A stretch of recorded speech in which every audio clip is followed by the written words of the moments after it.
Hello students. तो कैसे हैं आप सब? उम्मीद करता हूं कि ठीक ही होंगे।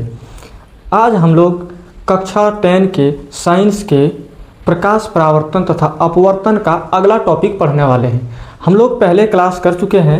यदि आपने मेरा क्लास नहीं देखा है तो पीछे जाके क्लास पहले देखें, उसके बाद इस चैप्टर को समझें, इस टॉपिक को समझें। ठीक है, तो आज हम लोग जो पढ़ेंगे अवतल दर्पण में बिंब का बनना। अवतल दर्पण में बिंब को किस स्थान पे रखेंगे कि बिंब कौन से स्थान पे बनेगा, इसके बारे में पढ़ेंगे।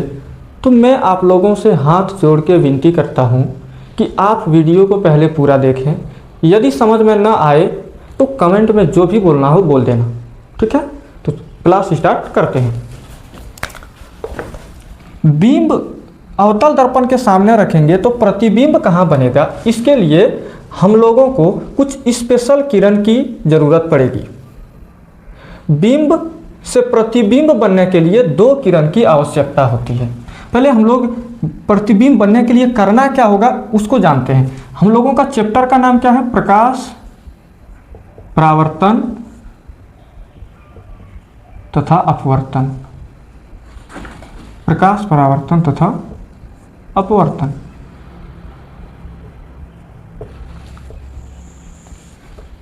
इसमें हम लोगों को पढ़ना है अवतल दर्पण में प्रतिबिंब का बनना। तो प्रतिबिंब को बनने के लिए हमें किरण की आवश्यकता होती है और कुछ नियम जानने की आवश्यकता होती है। तो हम लोग यहाँ पढ़ेंगे स्पेशल किरण, स्पेशल रे, मुख्य किरण,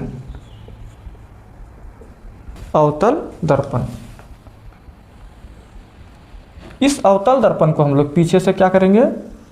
पॉलिश करेंगे। क्या करेंगे? पॉलिश। यदि पॉलिश ना करें तो दर्पण तो एक कांच का हिस्सा होता है ना, यदि हम दर्पण को पॉलिश नहीं करेंगे तो किरण उससे आर पार हो जाएगी। इसीलिए दर्पण को पीछे से पॉलिश करना अनिवार्य होता है ताकि प्रकाश किरण परावर्तन हो सके। नहीं तो दर्पण तो कांच है, उसमें तो किरण आर पार हो जाएगी। इसीलिए हम लोग इसे पॉलिश करेंगे। उसके बाद हम लोग जानते थे कि बीच से खींची गई काल्पनिक रेखा को मुख्य अक्ष कहते हैं। यह एक काल्पनिक रेखा होती है और इस स्थान को P, इस स्थान को C कहते हैं और बीच वाले जगह को F कहते हैं। सबसे पहला नियम, जब प्रकाश किरण मुख्य अक्ष के समांतर आएगी तो वे मुख्य फोकस से होकर के गुजरेगी। सबसे पहला नियम, स्पेशल रे पढ़े, मुख्य किरण पढ़े सबसे पहला।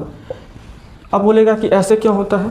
अवतल दर्पण का ये गुण है। वैज्ञानिकों ने इसे प्रयोग करके देखा कि जब प्रकाश किरण समांतर आती है तो वे मुख्य अक्ष के समांतर जाती है।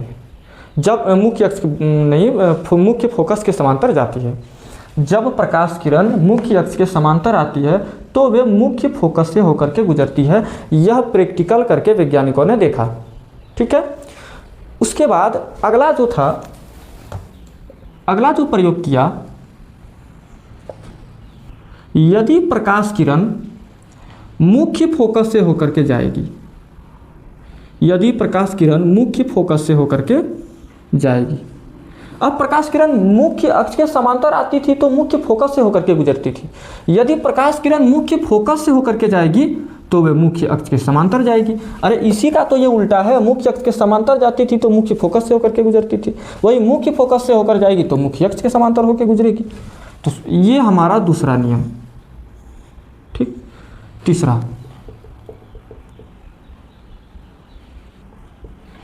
तीसरा जो हमारा नियम है, यदि प्रकाश किरण वक्रता केंद्र से होकर के आएगी, प्रकाश किरण वक्रता केंद्र से होकर के आएगी और दर्पण में आके टकराएगी तो वह पुनः उसी दिशा में लौट जाती है।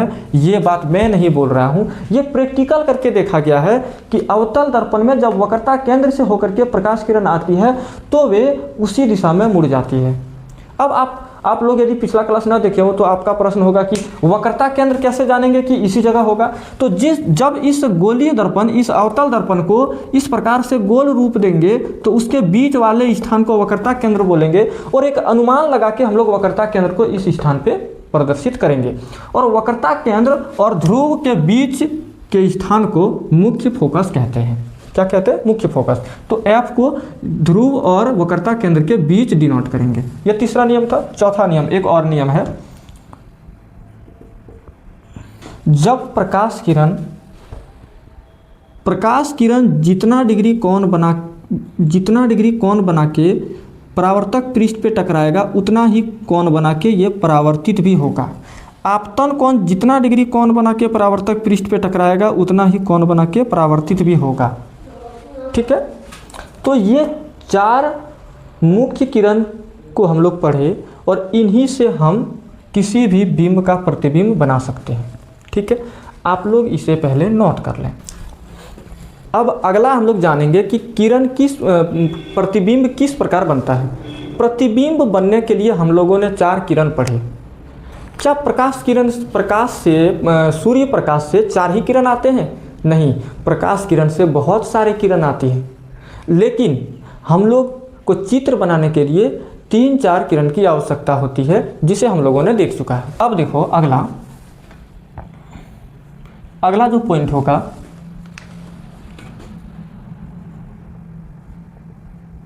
प्रतिबिंब बनने के लिए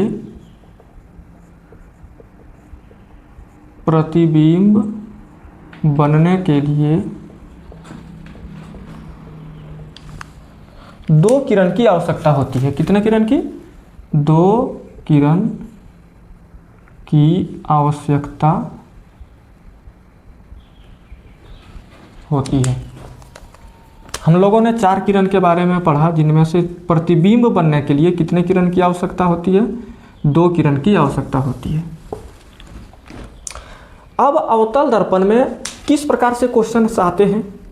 अवतल दर्पण में प्रतिबिंब जो बनेगा उसका क्वेश्चंस किस प्रकार से आता है और क्या क्या, तो हम लोग समझते हैं। जैसे कोई अवतल दर्पण है आपके सामने, तो सबसे पहला क्वेश्चन आता है कि यदि आप बहुत दूरी पे है, अनंत पे है, उसका कोई जगह फिक्स नहीं है, तो उसका प्रतिबिंब कैसा बनेगा? ठीक, जैसे देखते हैं, यह एक अवतल दर्पण है। कौन सा दर्पण है? अवतल दर्पण। अब इस अवतल दर्पण में सबसे पहला होता है कि यदि आप अनंत पे हैं, इन्फिनिटी पे हैं, अनंत पे हैं, तो इसका प्रतिबिंब कैसा बनेगा? दूसरा जो आता है, यदि आप सी से पीछे हैं, कोई वस्तु सी से पीछे है, जैसे मान लो कि यह एक वस्तु है, सी से पीछे है, यह वस्तु कुछ भी हो सकता है, यह मार्कर हो सकती है, यहाँ मोमबत्ती रख सकते हैं, आप यहाँ खड़ा हो सकते हैं, ये वस्तु कोई भी हो सकता है। तो एक सिंबल के रूप में हम लोग इसे वस्तु का नाम दिए। अगला जो क्वेश्चन बनेगा, पहला क्वेश्चन अनंत पे, दूसरा क्वेश्चन सी से पीछे, इसको बोला जाता है सी से परे। परे का मतलब होता है पीछे। तीसरा जो क्वेश्चन बनता है, यदि वस्तु सी पे रहेगा तो प्रतिबिंब कहाँ बनेगा? सी पर, तीसरा क्वेश्चन। चौथा क्वेश्चन, यदि वस्तु सी तथा एफ के बीच रहेगा तो प्रतिबिंब कहाँ बनेगा? सी तथा एफ के बीच। उसके बाद यदि वस्तु एफ पे रहेगा तो कहाँ बनेगा? ये पहला, दूसरा, तीसरा, चौथा, पांचवा प्रश्न। छठा, यदि वस्तु एफ और पी के बीच रहेगा तो प्रतिबिंब कहाँ बनेगा? ये 6 प्रश्न अवतल दर्पण में प्रतिबिंब का बनना से पूछा जाता है। अब आप ही बताइए, कोई वस्तु अनंत पे है, बहुत दूरी पे है, तो उसका प्रतिबिंब यानी उसका जो इमेज बनेगा, बहुत दूरी पे हैं आप यदि किसी दर्पण से, तो उसका इमेज बड़ा बनेगा या छोटा बनेगा? उसका इमेज डेफिनेटली है कि वह छोटा बनेगा। आप दर्पण के जितना पास आइएगा तब ना प्रतिबिंब बड़ा बनते जाएगा। अब आप दर्पण से बहुत दूरी पे हैं तो प्रतिबिंब तो छोटा ही बनेगा। तो जब अनंत पे वस्तु रहती है ना तो प्रतिबिंब छोटा बनता है। सी से पीछे रहता है ना तो बिंब से प्रतिबिंब छोटा बनता है। सी पर जब वस्तु रहता है तो जितना बड़ा बिंब है उतना ही बड़ा प्रतिबिंब बनता है। इसमें प्रतिबिंब छोटा बनेगा, इसमें प्रतिबिंब बड़ा बिंब से छोटा बनेगा, बिंब से छोटा। इसमें तो बहुत छोटा बनेगा। अनंत पे जब आप हैं, बहुत दूरी पे तो बहुत छोटा, और इसमें बिंब से बहुत छोटा, बिंब से छोटा। और यदि आप सी पे हैं तो जितनी बड़ी बिंब होगी उतनी ही बड़ी प्रतिबिंब होगी, मतलब समान साइज का बनता है। ठीक है, तो इस प्रकार से अब इससे जैसे ही नज़दीक जाना शुरू करेंगे वैसे वैसे जितना बड़ा बिंब रहता है उससे बड़ा प्रतिबिंब बनना शुरू होता है अवतल दर्पण में। अवतल दर्पण का ये नियम और गुण भी है कि आप अवतल दर्पण में जितना पास जाइएगा उसका प्रतिबिंब उतना ही बड़ा बनता है, और उसका प्रकृति जो होती है वास्तविक एवं उल्टा होती है। उसका इमेज उल्टा बनता है। इन बातों को मैंने पिछला क्लास में समझा चुका हूँ, इसलिए इसमें अधिक टाइम नहीं लेंगे, आप पिछला क्लास जाके देख लें। एक कंडीशन आता है एफ और पी के बीच जब हम लोग बिंब को रखते हैं तो उसमें उसका प्रतिबिंब आभासी और सीधा बनता है और बड़ा बनेगा, सबसे बड़ा। ठीक है, तो इसमें जो क्वेश्चन पूछा जाता है यही 6 क्वेश्चन आता है। सबसे पहला अनंत पे वस्तु को रखे तो प्रतिबिंब कहाँ बनता है, दूसरा सी से परे रखे तो कहाँ बनता है, परे का मतलब पीछे, इसे आप लोग नोट कर ले, परे का मतलब होता है पीछे। तीसरा जो है सी पर रखेंगे तो कहाँ बनेगा, सी तथा एफ के बीच रखेंगे तो कहाँ बनेगा, एफ पे रखेंगे तो कहाँ बनेगा, एफ तथा पी के बीच रखेंगे तो प्रतिबिंब कहाँ बनेगा। तो चलिए इसे हम लोग एक एक करके देखते हैं। सबसे पहला क्वेश्चन जो इसमें बनेगा, यदि वस्तु को अवतल दर्पण के सामने अनंत पर रखा जाता है। हम लोगों का अवतल दर्पण से संबंधित सबसे पहला क्वेश्चन है, यदि वस्तु को अनंत पर रखा जाता है तो प्रतिबिंब की स्थिति, साइज तथा प्रकृति बतावें।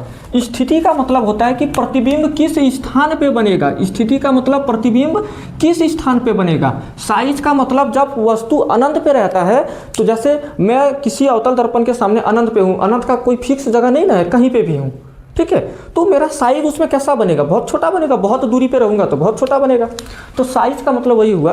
तीसरा जो है प्रकृति, प्रकृति का मतलब होता है कि हमारा जो इमेज बनेगा वह कैसा बनेगा, वास्तविक या उल्टा बनेगा या आभासी तथा सीधा बनेगा। और हम लोग जानते हैं कि अवतल दर्पण में प्रतिबिंब जब वस्तु दर्पण से बहुत दूरी पे रहता है तो जैसे जैसे उसका नजदीक आएंगे वास्तविक एवं उल्टा बनेगा, और जैसे ही पी और एफ के बीच आएंगे उसका प्रतिबिंब आभासी तथा सीधा बनेगा। हम लोगों ने इसे पिछला क्लास पढ़ चुके थे। अब चलिए देखते हैं कि इसका इमेज किस प्रकार से बनेगा।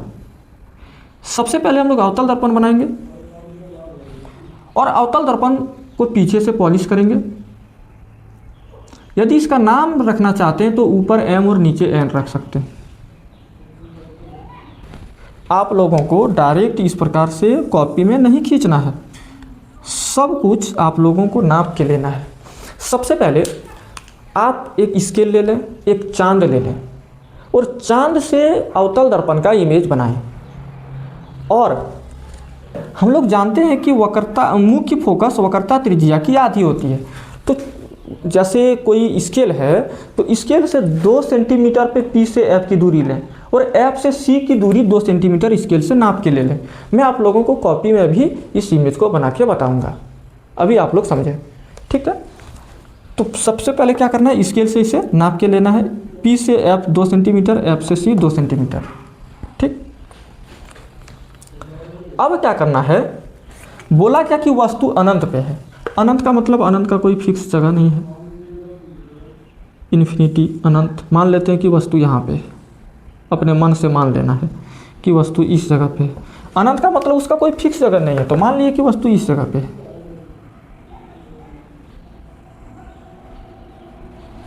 हम लोग जानते हैं कि प्रतिबिंब बनने के लिए 2 किरण की आवश्यकता होती है। कितने किरण की, 2 किरण की। तो प्रतिबिंब बनने के लिए 2 किरण की आवश्यकता होती है। हम लोग किरण कहीं से भी खींच सकते हैं, लेकिन किस किरण से, कहाँ से खींचने से हमारा बिंब का प्रतिबिंब आसानी पूर्वक बन जाए, उस प्रकार से हम लोग प्रतिबिंब खींचते हैं, किरण को खींचते हैं। तो सबसे पहला किरण हम लोग जो पढ़े कि यदि मुख्य अक्ष के समांतर प्रकाश किरण जाएगी तो वे मुख्य फोकस से होकर के गुजरेगी। दूसरा हम लोग पढ़े थे वक्रता केंद्र से। तीसरा हम लोग पढ़े थे मुख्य फोकस से होकर जाती है। चौथा हम लोग पढ़े थे कि जितना डिग्री कोण बना के जाएगी उतना ही डिग्री कोण बना के परावर्तित होगी। लेकिन सिर्फ अनंत के कंडीशन में, जब वस्तु अनंत पे रहे तो उसमें हम लोग दोनों किरण मुख्य अंतर ही लेंगे। नीचे से भी मुख्य अक्ष के समांतर किरण लेंगे, तो मुख्य अक्ष के समांतर जब किरण जाएगी तो ये मुख्य फोकस से होकर के गुजरेगी। अब आप बोलिएगा कि दोनों किरण सेम ही लिए। प्रकाश किरण जब हमारे पास आती है ना तो वे समांतर रेखा में आती है। अनंत से जब प्रकाश किरण हमारे पास आती है तो वे पैरेलल में आती है, समांतर में आती है। आपको लग रहा है कि तिरछा है, प्रकाश का किरण तिरछा आता है, लेकिन बहुत दूरी से जब हमारे पास तक आता है ना तो वह समांतर आती है। अनंत से जब आती है ना तो समांतर आती है। जब वस्तु को हम लोग सी से पीछे रखेंगे तब उस तरह से आती है, तब उस तरह से परावर्तित हो सकती है। लेकिन जब वस्तु अनंत पे रहता है ना तो हमारे पास समांतर आती है। तो उस कंडीशन में हम लोगों को केवल एक ही चीज़ याद रखना है कि वह केवल समांतर जाएगी। तो प्रतिबिंब बनने का जो नियम है कि जिस स्थान पे किरण कटती है, किरण कटती है उस स्थान पर प्रतिबिंब बनता है, प्रतिबिंब बनता है। तो देखो इसमें किस स्थान पे ये किरण कटा हुआ है, इस स्थान पे, तो इस स्थान पे प्रतिबिंब बना। प्रतिबिंब कितना बड़ा बना, बिंदु समान का एक जरा सा प्रतिबिंब बना, छोटा। जब और ऐसे भी हम लोग नेचुरली भी हम लोग समझ सकते हैं कि जब बिंब कोई वस्तु जैसे मैं ही हो गया या आप ही हो गए, अवतल दर्पण से अनंत पे मतलब बहुत दूरी पे है, तो तुम्हारा चित्र इमेज कितना बड़ा बनेगा, बहुत छोटा बनेगा, बिंदु समान बनेगा। उसके नज़दीक रहिएगा तब ना प्रतिबिंब बड़ा बनेगा, तब ना तुम्हारा इमेज बड़ा बनेगा। तो यहाँ पे पूछा है स्थिति, साइज तथा प्रकृति, तो तीनों को हम लोग लिखेंगे एक एक पॉइंट बना के। इस चीज़ को आप लोगों ने नोट कर लिया होगा। इसके राइट साइड में हम लोग को लिखना है 1 नंबर स्थिति।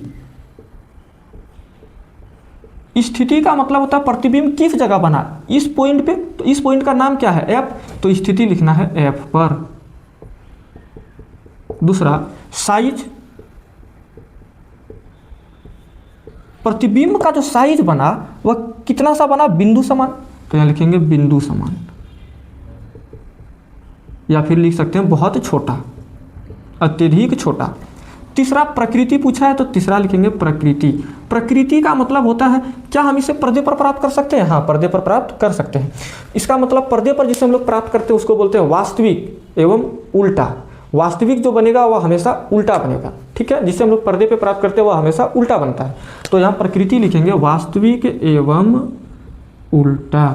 और ये वास्तविक उल्टा आभासी सीधा क्या है, इसका एक पूरा वीडियो बना के मैंने YouTube पे छोड़ा है, तो उसको आप लोग देख लें पीछे जाके, बहुत अच्छी तरह से समझ में आ जाएगा, ठीक है।